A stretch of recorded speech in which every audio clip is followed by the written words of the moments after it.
সামনে যাবো চরণধর মাস্টার, আপনারা শীষ প্রতীকটা একটু দেখান না একবার, সবাই একটু ধানের শীষ প্রতীকটা একটু উপরে উঠান। ঠিক আছে, আমাদের সামনে যারা আছেন, রেতি স্থানে যারা আছেন, কেউ যাবে না, শুধু দিবু ভাই। ওয়ার্ডের সম্মানিত সার্বক ওয়ার্ড সভাপতি জনাব সাইদুর রহমান,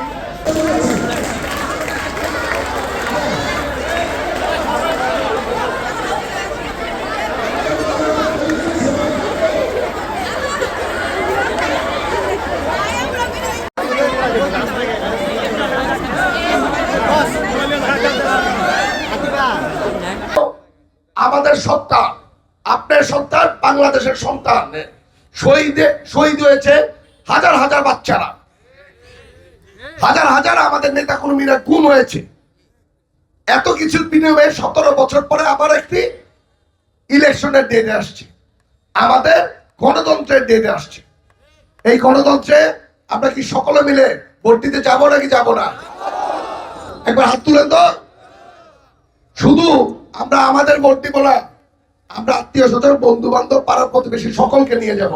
কারণ এত মানুষ শহীদ হয়েছে, এত বাচ্চা মারা গেছে, হেলিকপ্টার দিয়ে গুলি করেছে এই গণতন্ত্রের জন্য। এই গণতন্ত্র ইনশাল্লাহ আমরা দেখাই দিব যে ব্যালটের মাধ্যমে যে এই এলাকার প্রতিটি মানুষ গণতন্ত্র চায়। গণতন্ত্রের জন্য বাংলাদেশে এমন একটা ইতিহাস সৃষ্টি করবে যে গণতন্ত্র এখন না সারা জীবন যাতে থাকে, এরকম একটি ইতিহাস ইনশাল্লাহ সৃষ্টি করবে। রাষ্ট্রপতি জিয়াউর রহমান সাহেব যে খালগুলি খনন করে গিয়েছিল, তখন পানিবদ্ধতা ছিল না। এই খালগুলি যত হাউসিং কোম্পানি আছে, যারা আছে, এই খালগুলিকে দখল করে রেখেছে। তারা চিন্তা করছে মানুষের চেয়ে আমাদের চেয়ে বড় শক্তিশালী। ইনশাল্লাহ আমরা দেখিয়ে দিব যে আমাদের উপরে কোনো শক্তিশালী কোনো লোক নাই। রূপগঞ্জবাসী দেখাই দিবে রূপগঞ্জবাসীর উপরে কোনো শক্তিশালী লোক নাই। যত খাল বিল ছিল, যার যত জায়গা দখল করেছে, সব জায়গায় ইনশাল্লাহ আমরা ফেরত নিয়ে আসবো ইনশাল্লাহ। তারেক রহমান সাহেব ওই দিন বলে গেছে যে নারায়ণগঞ্জে 20টা স্পট আছে, 20টা স্পটের মধ্যে রূপগঞ্জে কয়টা স্পট আছে আপনারাও জানেন।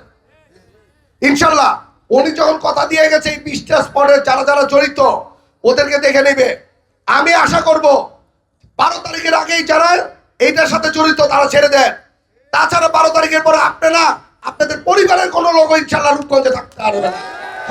ব্যবসা করে রাখেন, কারণ এই মাদকের দিয়ে আপনারা যত ব্যবসা করেন, যত আমাদের মা বোনদের, আমাদের বাচ্চাদের সমস্যা করেন না কেন, আমাদের বাচ্চাদের সমস্যা করলে আপনারা এই রূপগঞ্জে রাখার মতো আমাদের রাখবো না ইনশাল্লাহ। আমরা সকলের কি ঐক্যবদ্ধ আছে নাকি না একবার হাত তুলে।